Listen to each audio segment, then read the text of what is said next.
Om Shanti, good evening, warm welcome to Soul Searching Question and Answer on the study of Raj Yoga.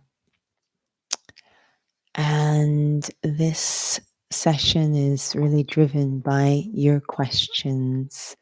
So we might be repeating this invitation a few times as souls keep joining, but please feel free to type any question you have about Raj Yoga into the chat box on YouTube, and we will see it and do our best to explore it in the session tonight. So as we allow more souls to join, we'll use this time for a short reflection just to create the space. Sitting comfortably, the body supported, the eyes can be open in a natural way, no strain. And that sense of inner inquiry awakened, that longing in the heart to explore deeper meanings in our life, spirituality, knowing there's a deep connection between those deeper meaning and quality of life. And at times of uncertainty or transition, such as now, it seems even more important to explore aspects of deeper meaning, to find anchors in these shifting times. Rather than going outwards, I go inwards for answers.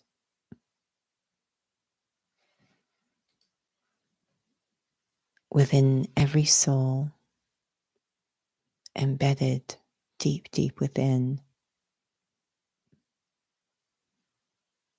there are ancient memories, a timeless wisdom,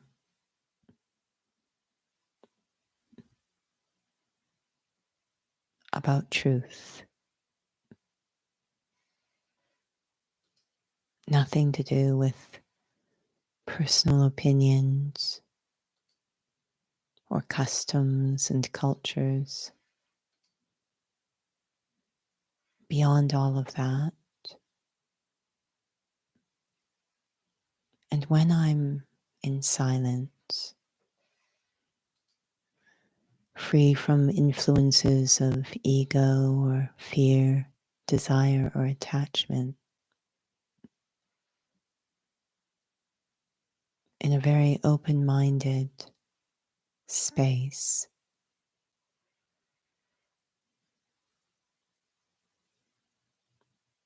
I can begin the journey of accessing that inner wisdom, that recognition of truth.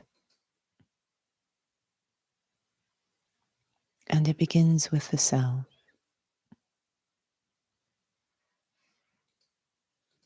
Timeless truths about the self.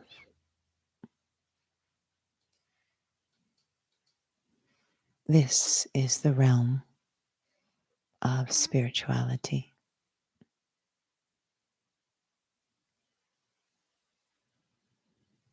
Om Shanti. So I don't know, perhaps others have joined. So again, the invitation, if there's any questions you'd like to explore about Raj Yoga, this is your chance. So I am going to look to our moderator who is receiving the questions and see if there is anything out there. They're looking far and wide and they're coming up with nothing. just going to make for a very long evening. So, again, we encourage you. Any questions? This is your chance.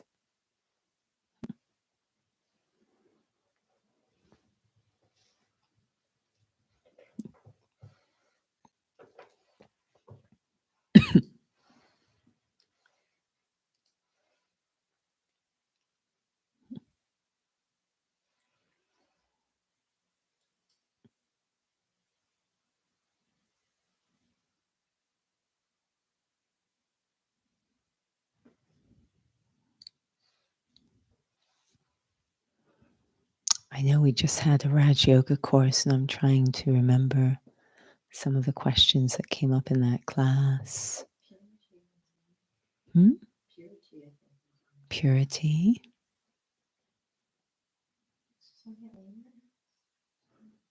Hmm.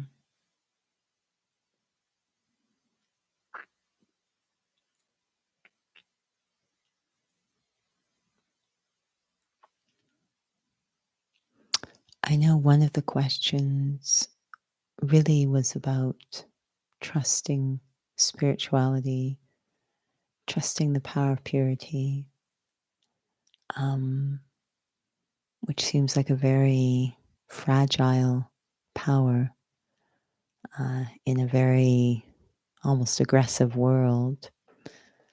And uh, would there would someone be taken advantage of? How does this work? And I guess in part it has to do with understanding power, and that power has obviously gotten mixed up with force, violence, sometimes controlling. Certainly, it's gotten mixed up with desires and insecurity and greed and arrogance. It's gotten mixed up with all of what we call the vices. And that, in my mind, isn't really power. Um, the idea of power that we look at in spirituality is a force for good. So, this capacity to transform in a benevolent direction, that's power. To destroy, I know it seems like power, but it's actually self destructive. So, that I think makes sense of purity. And purity means that none of those tensions or forces are mixed in.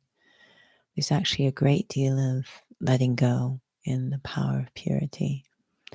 And it's so fascinating. One of the demonstrations of power is creativity, the capacity to create, not destroy, create, problem solve. And it's been seen through the centuries that it's when the soul lets go, when the soul stops trying to wrestle with a problem, it kind of just releases it, that they have their aha moments. That's the power of purity. It creates ideal space for benevolent outcomes to emerge. One has to be patient, one has to trust. We heard a lovely story actually just this evening. It was about Daddy Janki. I don't know if you heard this, but she was asked, it was around this power of purity, and there was someone interviewing her and asked her, so let's say a thief comes to steal from you. What are you going to do with this power of purity? And she looked them in the eye and said, that's never going to happen. You know, it's almost got its own protection, this power of purity. She is living in a consciousness, a dimension, which doesn't create that kind of karma, attract that kind of scenario. So it's quite deep, and purity is running the show. We know that. We say pure intentions, we know it's running the show. but we just don't have the power to use or trust the power of purity. But it's so important, and it's a big part of Raj Yoga. So I have created a question and answered my own question, and that's a little strange. It's like I'm talking to myself. So I'll turn to the moderator and see if anything else has emerged or if they would themselves like to ask a question, feeling the pulse of the people.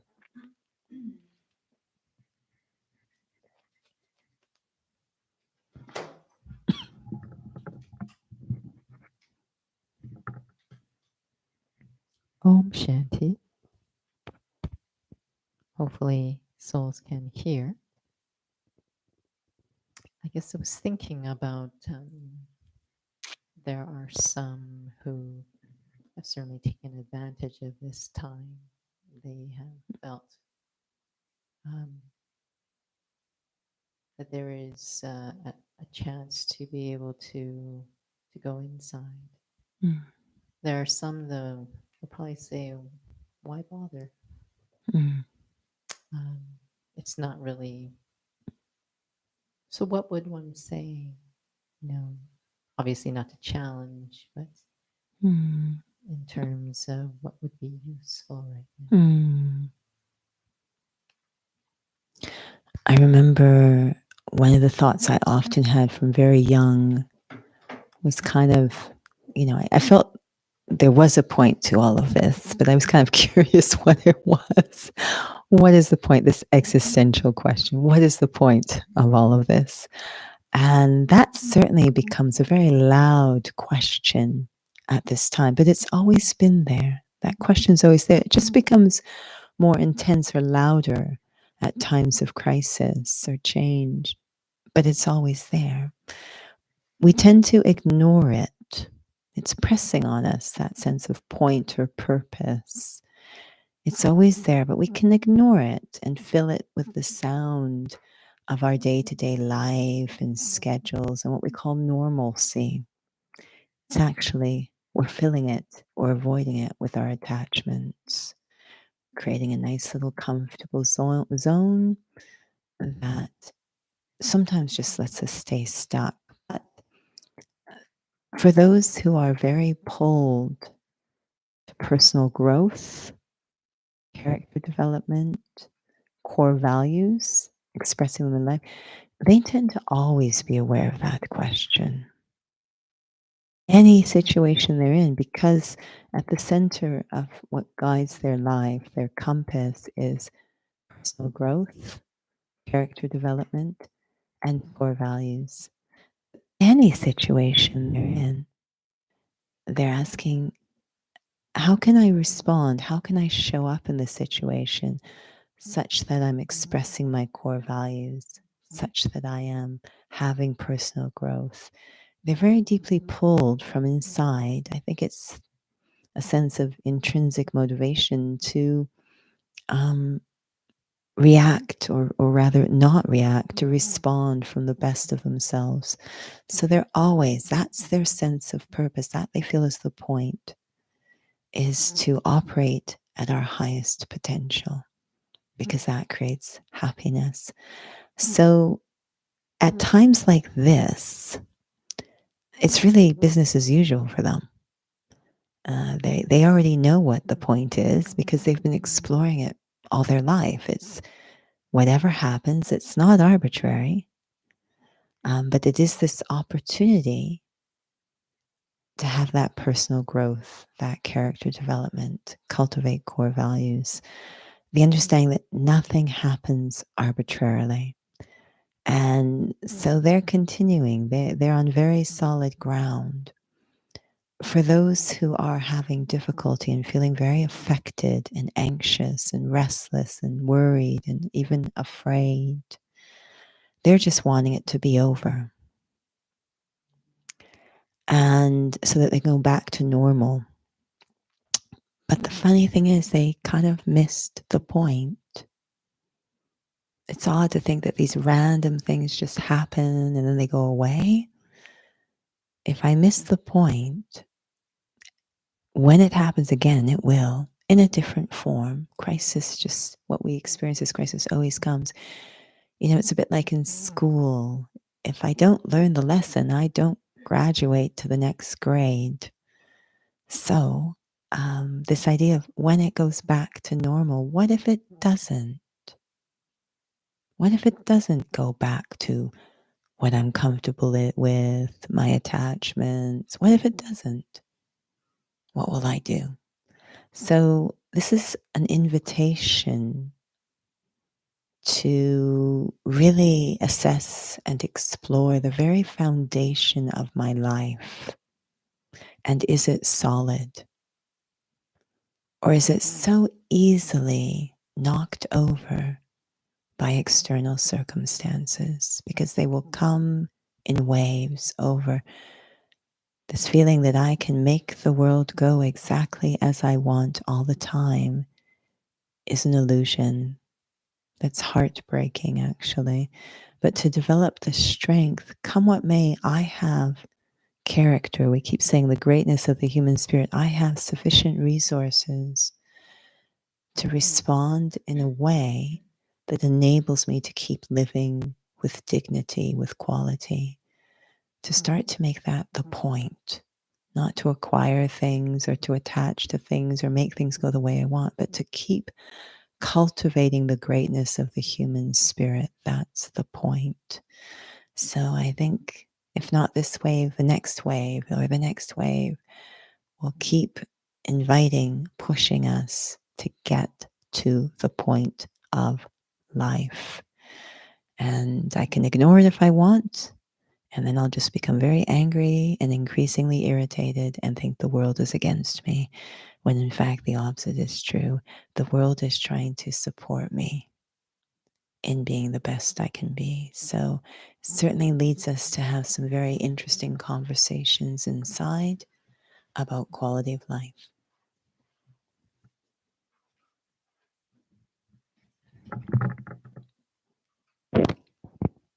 So we do have a question. How exciting. We have a question. So this is actually regarding something that is covered in the Raj Yoga course. We use the word drishti. So for those who haven't taken the course yet, or just a super brief recap, it is the word drishti is vision, but spiritual vision. So the question here, what is the meaning of giving drishti?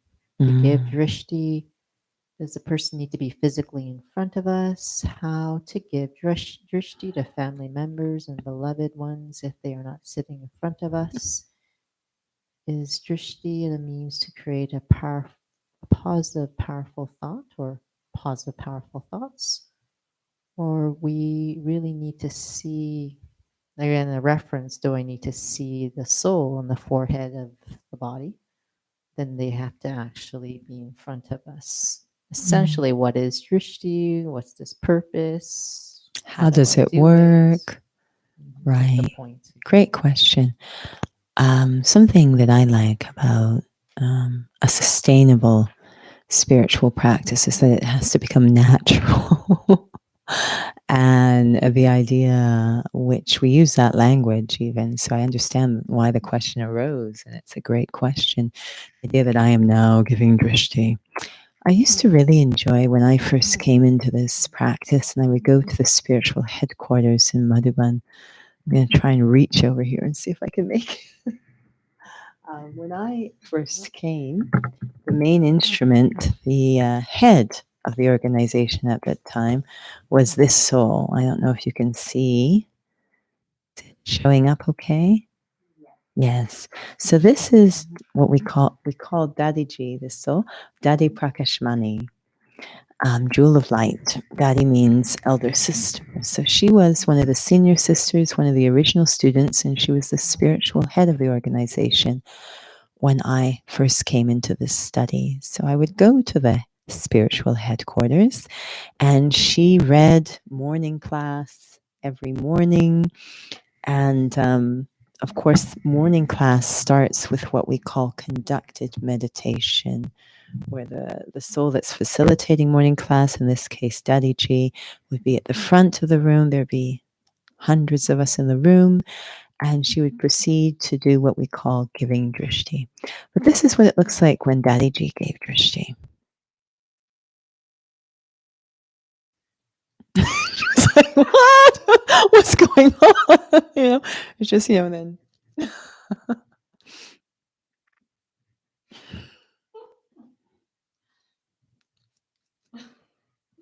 It was wonderful. It was so refreshing. It was so natural. There was none of this, I am now giving drishti, which can be quite frightening, can't it? So I have to understand what is the underpinning of drishti. And that's where I want to focus, actually, because then drishti means vision, and then we talk about ruhani drishti, spiritual drishti, that I see in a spiritual way. Now, we all give drishti all the time. We're constantly looking out into the world and looking at people and things. We're doing it all the time. So it's not that I need to change anything, really. I'm constantly having vision. I'm constantly looking. I'm constantly seeing. What I want to do is make it spiritual. Right? And whether we're talking about someone physically in front of me or just being very visionary, the way I see the world, how I see souls around the world. It's something we do naturally anyways. I just want to make it spiritual. So I'm not going to focus so much on what do I do and how do I look and what's going on, because I'm looking all the time anyways. I'm going to continue to do that. Just like we talk about meditation, we're thinking all the time anyways. I just want to start to think spiritually. So, what is the underpinning of spiritual drishti, which I think is the question? And obviously, it's spirituality. So we have this saying, as is my smriti, so will be my vritti. And as is my vritti, so will be my drishti. So I'm not going to focus so much on the drishti. I'm going to focus on smriti. It will shape my attitudes and very naturally shape how I look at things, my vision. So is my smriti, is my awareness spiritual? Is my consciousness spiritual? Do I experience myself to be a soul? And just in another session I was listening to this afternoon was so powerful.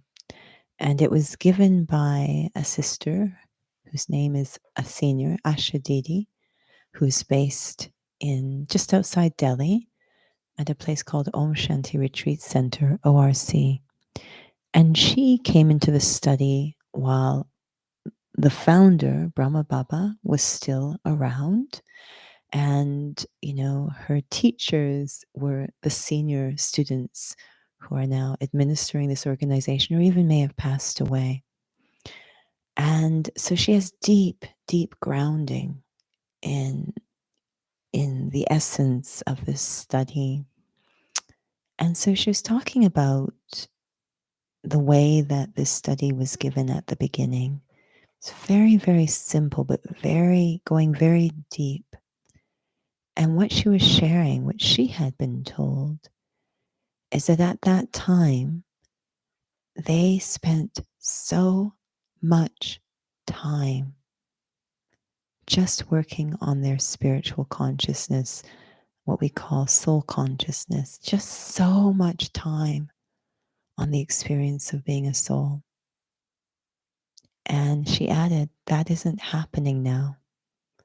The souls that are coming into the study now, they're not spending that time. They want the benefits of being soul conscious without actually practicing soul consciousness. So they spent a lot of time on step 1, which all the other steps are based on. So if step 1 isn't powerful, the other steps won't be powerful. So if I want to have a very uplifting, supportive, empowering drishti for souls, whether near or far, I'm not actually going to focus on my drishti.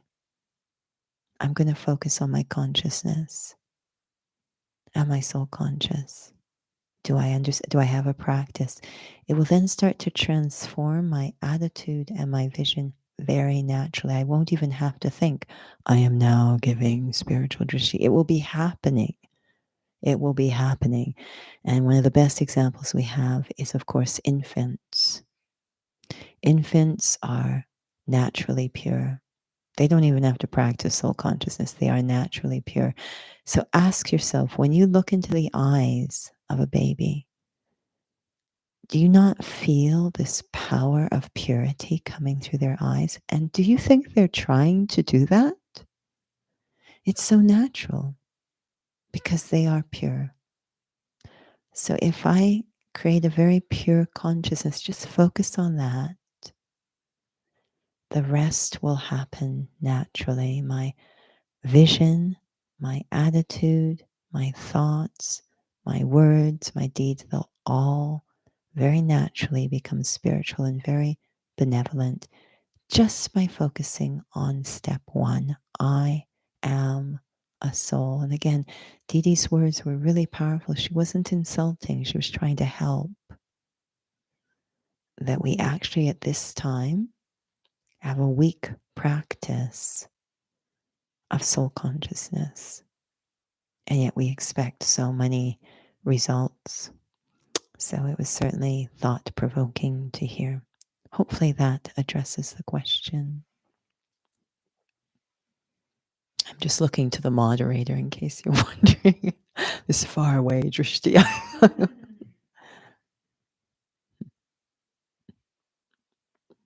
We have about 15 more minutes left. So if you have any questions, this is your chance.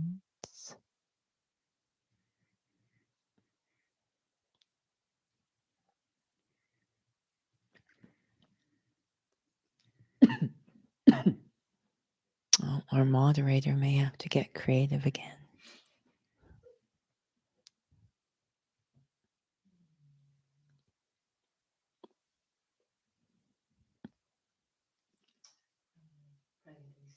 Thank you. Mm-hmm. To focus on positive, pure consciousness that I am a pure soul. Yeah, exactly. Exactly. Sorry, the one who asked the question, we heard her thoughts. So, Pragati, that was right.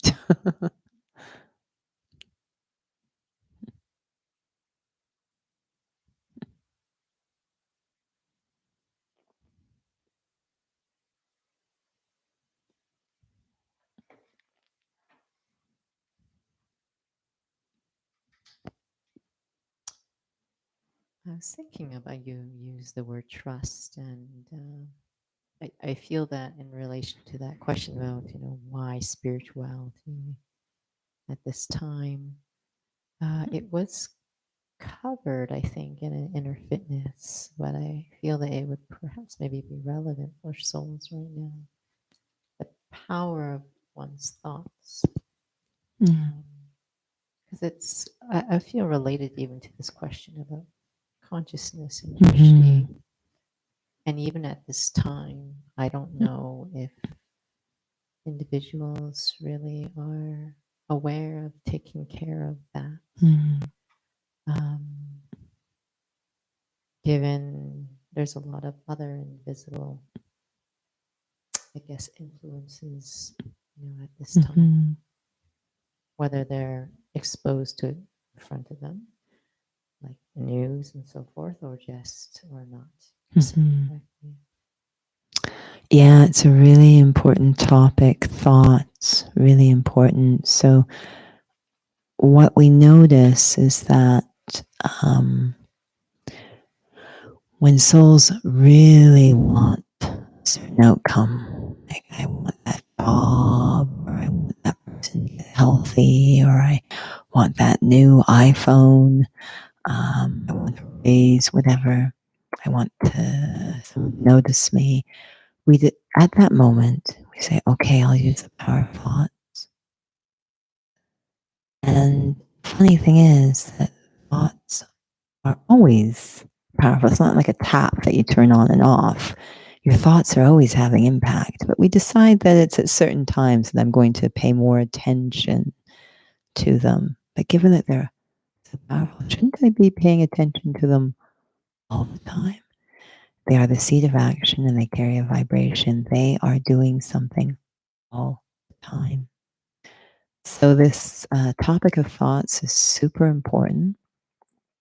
And most of the time, all the examples we just gave of wanting a certain outcome, most of the time our thoughts are connected to desires. We're driven by desire or fear or, again, any of the vices, arrogance, attachment. We want something. In the case of deciding to use the power of thoughts, it's because we want a certain outcome. So that time it's connected to a desire. If there is a desire driving my thoughts, that's called an impure thought. So, what kind of seed is that? It might create a temporary turn. When we watch time unfold and that thought continue to ripple in time, it creates more damage than good. And then we're having strange things happen in life. Why is this happening? And we don't realize consequences I'm experiencing are the result of that impure thought I sent out there with such force behind it. So learning how to think in a pure way is critical, absolutely critical. If I understand love karma and that every thought I create is a seed of some consequence, I would be very motivated to learn how to think in a pure way. So learning how to think without desire, learning how to think from a very full place, learning how to think benevolently, learning how to think basically truthfully, is what spirituality explores. And this is really how we create a better life for ourselves, but also a completely different world, given this idea of cause and effect. We think our way into a more benevolent world through benevolent thoughts. So we only have one desire when we come into spirituality, which is purity. How to have pure thinking, pure vision, pure attitudes, because we know that's the only way anything useful, good, benevolent will happen. So taking care, at least, I think, at least to get to the point where we appreciate the value of purity. We're very motivated to understand it and incorporate it into our lives, to at least get to the point where it's on our radar, I think is really important. We have a few minutes left. I can end with a reflection. If there's no more thoughts, I can end with a reflection. I'm happy to. Okay, so let's end with a reflection.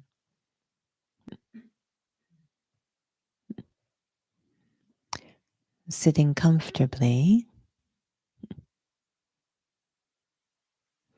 I immediately go inside and remember. Remember who I am. Remember what I am.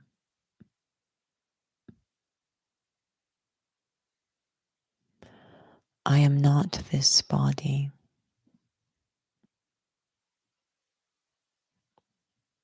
And I am much more even than the story of this body. I am the timeless being. I am a soul. I am a point of consciousness. I'm able to think, to experience, to decide, to remember. Very subtle activity. But how the world works is the more subtle the activity, the more impact it has. So within me is the seed of the most powerful activity that can be performed in this world. Even to shift my consciousness sends a ripple out into the world. I could speak words, but the power of those words depends on the sincerity, the invisible aspects, the subtle aspects. I am imagining that I am a seed underground, and whenever I move, whenever I change, it sends ripples through the world, even affecting souls on the other side of the world. And the deeper, more subtle the changes within me, the greater the ripples sent out. 1 second of authentically experiencing myself to be a soul. No attachments, nothing here is mine. Completely neutral, beyond, completely free. If I can go authentically into that place for 1 second,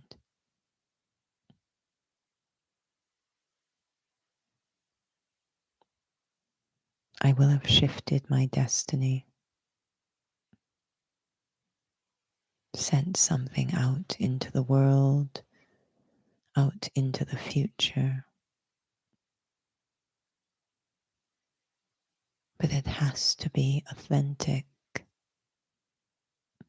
real, not just thoughts, not just imagination. I have to become.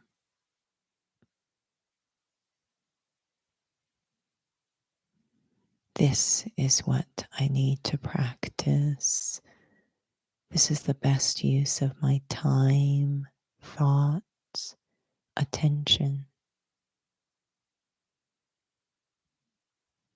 to go sincerely into the truth.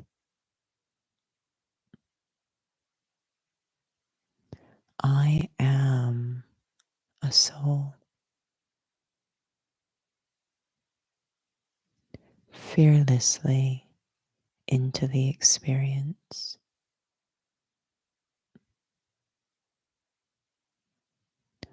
Om Shanti. We will conclude there. Thank you for joining. Thank you for your question.